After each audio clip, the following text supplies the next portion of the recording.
Group ni adalah satu stok yang dulu pernah hot gila-gila. Memang hot lah, hot gila si Group ni saya ingat lah. Kan, dia IPO tahun 2024 kan. Awal tahun 2024 dia naik memang gila lah dia naik. Memang daripada 30 sen ni, dia naik sampai 80 sen guys. Right? So dia ni consider stok yang memang pernah hot gila. Macam S&P Tech jugalah. Dia, S&P Tech tu pun hot, dia ni pun hot. Okay? Dan dua-dua pun dah jatuh teruk. So kalau kita tengok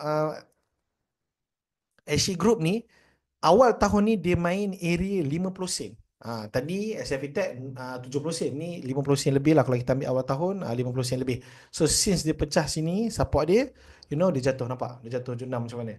Okay, so now kita boleh nampak uh, right, dia dah orang panggil relax lah, dah rehat dekat bawah ni. Okay, macam saya pintar juga tadi. Okay, pattern ni tak sama, tak sebiji. Saya pintar tadi dia punya console tu some sort of lebih clear lah. Kan, HC Group ni dia lowest kat sini, lepas tu dia makin naik. Okay, sebab tu you guys kena faham, lain counter, lain setup kita nak trade dia. Jadi macam S&P Tech tadi, dia more to consolidation breakout. Betul? Consolidation breakout boleh ambil RBS. Contoh kan.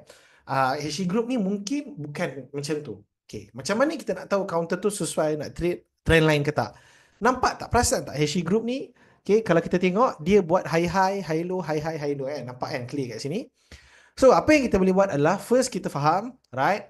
Dia, harga highest dia tahun ni 50 sen lebih. So, kalau kita ambil harga sekarang lah, ambil lah area dia sekarang ni, ke harga highest kita ada almost 100%. So, worth our time lah untuk kita nak kaji HE Group ni.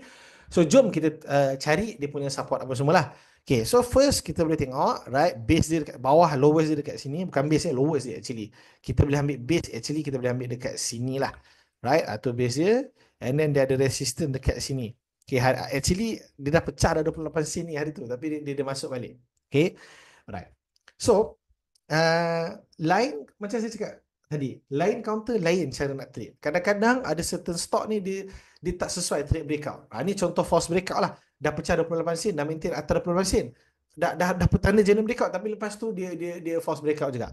Sebab tu walaupun counter tu macam saya cakap tadi, dia maintain atas breakout tu, adakah confirm boleh sambung? Tak juga. Tak ada istilah confirm dalam saham. Itu yes, itu petanda genuine breakout. Tapi dia masih juga boleh ghostan juga lepas tu. Dia masih boleh false breakout juga. Okay. That is why stock market ni is very difficult lah sebenarnya in terms of kita nak trade secara konsisten tu. Ada yang counter dah breakout, ghostan pula. Okay. So kita tak tahu. Right. Jadi bila kita tengok HE Group ni, bila walaupun dia breakout 28, dia tak adalah jatuh teruk baru